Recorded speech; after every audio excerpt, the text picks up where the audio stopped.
sports fans. Welcome to Beverly Sports Weekly, all your scores, news, and stats from your lovely orange and black. I am Sam Hill. And I'm Chris McDonough. Chris, good week. Start off 2-1 hockey team, undefeated boys basketball team. That's where we start off right to the scoreboard.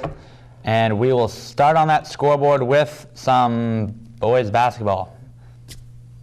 And that boys basketball team, after their first 3-0 start in quite some time, a tremendous comeback victory at Lynn English last Friday night. Huge. Steve Hawkins, definitely the outstanding player in that game for the Panthers.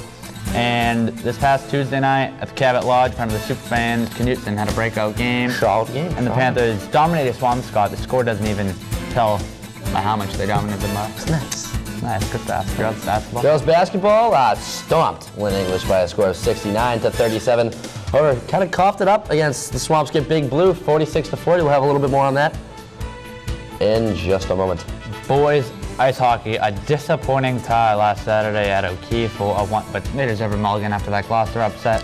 A 1-1 tie. They had 47 shots on net, but were only able to put one in the back of the net. Then the other night, they shut out the Swampscott Big Blue by the score of 2-0, and Jake Knack has continued his scoring streak. Beverly outscoring Swampscott 46-6. Or shooting, rather. Outshooting. Boys track, Panthers defeat Danvers 53-33. However, kind of choked up against Marblehead, losing to the Magicians 43-34. Now let's start with that basketball team. Let's get to the Lynn English game first. That Lynn English game, what is this?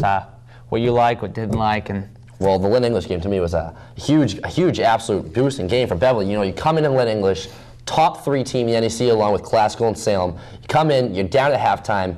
Things look like it's going to be out of the way. Looks like Lynn English is going to walk away with a victory at home against the Panthers on the road. Panthers muster it up, tighten up the defense, really get the fast break going, and come back and beat Lynn English on the road at a very hostile territory at Lynn English. As a Lynn English fan was telling us, you know, you live and die by the three-pointer, and that basketball team certainly did. They made 10 three-pointers in the first half, and I think they only hit 1 in the second half. And the first 8 or 9 minutes of the second half of the game, they only scored 5 points, and the Panthers just went on a run. They were able to rebound the basketball, and in the second half, they kept their composure, and they overcame an 8-point halftime deficit, and at one point was an 11-point deficit. You know, you say you live by the 3, you die by the 3. One thing that was instrumental for the Panthers is Coach Lewis brings this team into halftime and really points out that they're trying to run the high post offense through their captain, number 4, Brian Bingham, for Lynn English. Panthers come out, really deny Bingham any entry passes at the free throw line, really destroy the 3-point shooting for Valdez, and the Panthers defense, really the changes they made at halftime with Coach Lewis really was instrumental in taking home the victory. Lynn English is a good but a young basketball team, and certainly they're bound to make mistakes, but I mean, I think a lot of their mistakes as far as turnovers, bad passes, and there were plenty of them, can be attributed to the Panther defense, which was stout the entire night, with the exception of maybe in the first half when they couldn't stop Valdez. I mean, it's hard to control the perimeter against a speedy team like the Lynn English Bulldogs. You get to the Swampscott game now, and the Panthers coming off the big road victory against Lynn English. Started off this game strong, hitting a couple deep jump shots, and really got the Ferreras and Stancho setting the tone early in the game. Yeah, first play of the basketball game was actually, I think, a first air ball, but after that, I think nothing went wrong for the Panthers all night as the sophomore, Knutson, came off the bench and was hitting a shot upon shot. Take a look here at some of the 3-point shots. And you got Stancho hitting one that's Ferreras. Good ball movement. Even Matt Tobin, the center, getting in the action, moving the ball. And then the Panthers defense just took over. A steal here, leading to a fast break point, the 3-point for Knutson, who had a huge night. Knutson, he had 16 in the first half and 22 in the game.